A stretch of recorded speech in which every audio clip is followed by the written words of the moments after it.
Yo, what's up in here? True boy retarded Vasile Garage. Well, I just want to show you. I just got my new Vibrant hat today. Slick. I mean, look at that. And I got my shirt. And I got this sweet letter from my boy Don. I'll show you guys what it says from Vibrant Performance right there. I just wanted to send you this promotional item as a way of saying thank you for ongoing support of Vibrant Performance. All best, kind regrets. That right there, good dude. And don't forget, if you wanna hit up my boy Don, screenshot that right there. You can hit him up, extension 277. Anyways, today I'm going to show you guys how I did my brake duck. I know some of you guys are like, oh bro, we want to see it. Well, I decided that sometimes it's just hard for me to talk and show as I'm recording because I'm also working. So sometimes it's better for me to finish it, go back, recap, and I actually can explain exactly what I did. And I'll show you guys step by step. So, as you know, if you have a never done a brake duck, you have lines that run through here. This is a line that run through here from the proportional valve. Usually it's right here. And you have lines, there's one that go here, and there's one that goes here, and there's the other two that goes under right here, and it goes back, okay? Now, there's few ways of doing this, and this is the way I did it. So, these two lines right here, there's one and there's two. By the way, this is not the ones that are going in. This is just to show my body the banjo fitting that I need. It has a bowl like this and it's got a banjo. So actually you can run a 3A yen because all my lines are going to be 3A yen. The hard line is 316 and the soft lines are 3A yen, okay? So I'm still waiting on that to finish it. So it's not 100% done, but since I'm doing soft lines right here, this will be coming from here to here.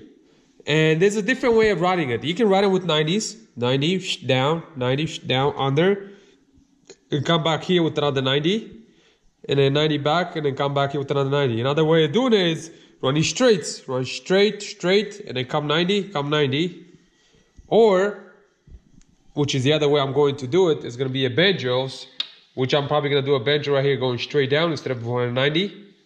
Banjo going down right here, 90. And then 90 into there, and then same thing over here. It's gonna be straight or maybe 90. See that? Well, 90 maybe my hit right there, so maybe not 90 right there. But and you gotta watch your brake fluid, by the way. The brake fluid will eat your clear like you won't believe it, especially if you have fresh paint. Anyway, so yeah. So what I did, put the proportional valve goes inside the car. Make sure that if you do a brake duck and you're not gonna have ABS, which this car by the way had ABS, it doesn't have ABS anymore. Make sure you're running like a proportional valve that has rear disc brakes, like an SI or an EGSI or EKSI, things like that, So that's exactly what I'm running. I'm running an EG, I believe. But anyways, so that's that. So these two lines is to go inside to the proportional valve. Now the way the proportional valve works, which I got one right here. Okay. Gotta go proportional valve right here. As you can tell, it says rear, right? This is the two lines that go to the rear. So the way you have it, you have one line that comes from the master cylinder, goes right there. The other line for the master cylinder goes right there.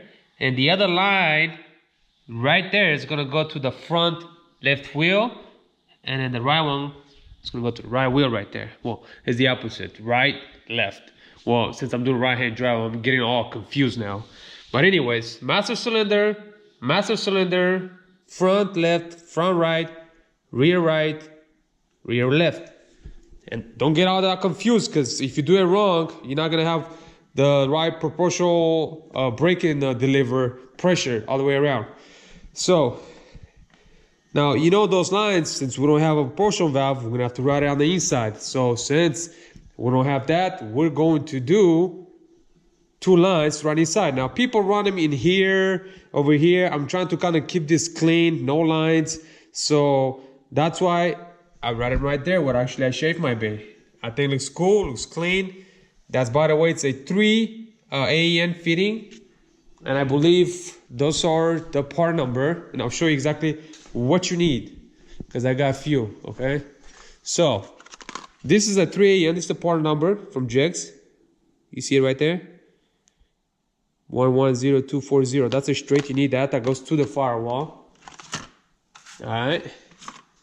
And then you have nuts like this. That goes for 3 AEN. Okay.